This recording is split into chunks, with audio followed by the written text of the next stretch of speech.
छत्तीसगढ़ के अंदर कांग्रेस की जो सरकार है ये पूरी तरह से मायावी सरकार है और इसने ऐसा माया दिखाया कि छत्तीसगढ़ की जनता, चूंकि भोली भाली जनता छत्तीसगढ़ के लोगों को कहते हैं, वे इनके झांसे में आ गई और इस बार ये सरकार भारतीय जनता पार्टी के हाथ से छत्तीसगढ़ में चला गया। लेकिन यहाँ के आप किसानों को जाके देखिए, यहाँ के मजदूरों से पूछिए, सबको आज भी भारतीय जनता पार्टी का वो 15 साल का सरकार याद आता है।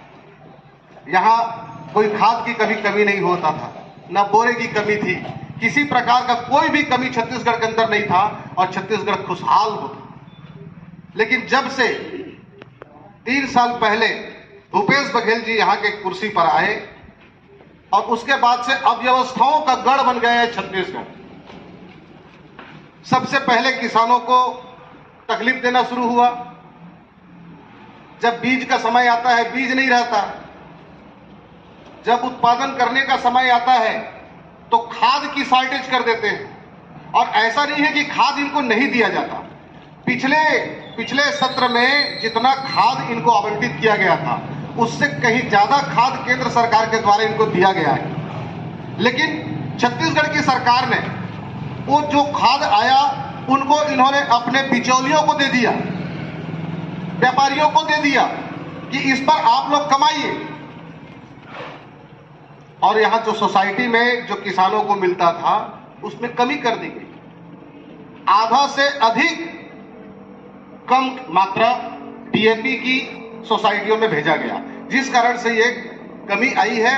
और ये कृत्रिम है, ऐसा नहीं कि प्रदेश में खाद नहीं है। आप सोसाइटी के अलावा अन्य किसी भी दुकान में जाकर देखिए तो वहां सारे खाद आपको उपलब्ध मिलेंगे। तो कहीं ना कहीं हम किसानों को बरगलाने का काम, झूठा दिखाने का काम ये झूठी सरकार कर रही है।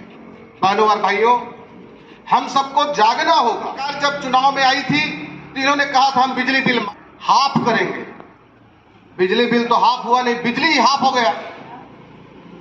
ये सरप्लस बिजली का गढ़ रहा छत्तीसगढ़।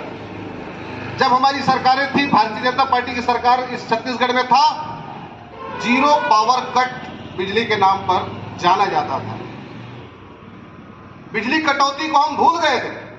लेकिन आज आप देखिए, ये 3 साल के कार्यकाल में भूपेश बघेल ने इतना भ्रष्टाचार किया कि बिजली गोल हो गया। आज किसानों को बिजली नहीं मिल पा रहा है। कई जगह पर किसानों ने कहा कि हमारे मोटर पंप जल रहे हैं, बार बार बिजली कटौती हो रहा है, कभी 1 फेज चला जाता है, कभी 2 फेज चला जाता है और लंबे समय तक कटौती रहता है, आता ही नहीं है। इसके कारण से अभी आप देख रहे होंगे बहुत जगह पर महामारी जैसी स्थिति फिर से बनने वाली है, क्योंकि मच्छर भी काट रहे हैं, पंखा नहीं चल रहा है और ये बरसात का मौसम है, कीड़े मकोड़े का बहुत बड़ा आतंक होता है।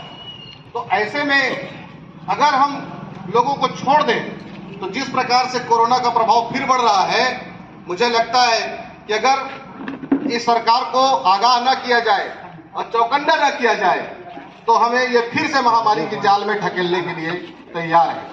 आप देख रहे हैं इनके मंत्री मिनिस्टर विभाग छोड़ करके भाग रहे हैं। आप तो आम जनता की दुख दर्दों को छोड़िए, ये सरकार ऐसी है कि अपने ही लोगों की बात नहीं सुन रही है। और इन लोगों ने जो अब तक 50-60 साल तक एक छत्र राज किया था कांग्रेसियों ने, उसकी जब पूछ परख हो रही है ईडी के माध्यम से, इनकम टैक्स के माध्यम से, तो इनकी जड़ें हिलने लगी। आप देखिए पूरे देश भर के अंदर कांग्रेस के लोग घड़ियाली आंसू बहा रहे हैं। हमारा प्रदेश का मुखिया भी प्रदेश की हालात को छोड़ करके वो अपने सोनिया और राहुल को खुश करने में लगे।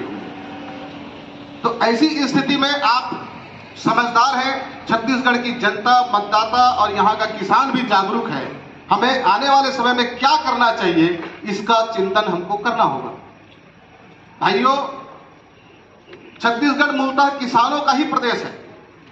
यहाँ 80% आबादी कृषि पर आधारित है और कृषि के साथ ही हमारा अन्य अनेक योजनाएं चलती हुई, जिसका अभी क्रियान्वयन पूरी तरह से बंद हो चुका है।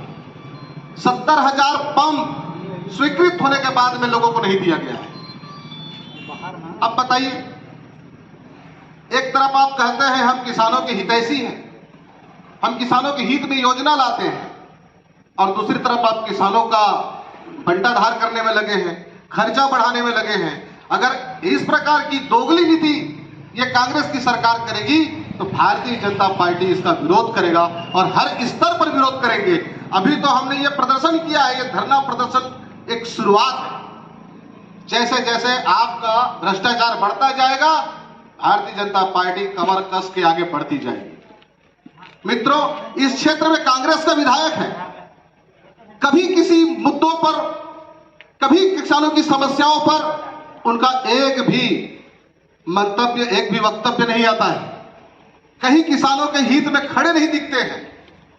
अभी जब खाद नहीं आ रहा था, उनको सोसाइटियों में जाकर के दौरा करना चाहिए, इस क्षेत्र में खाद की कमी न हो इसके लिए आंदोलन करना चाहिए। लेकिन ये भी सोनिया राहुल की खुश करने में लगे हैं, भूपेश को खुश करने में लगे हैं, तो ऐसे लोगों को हमें सबक सिखाना पड़ेगा।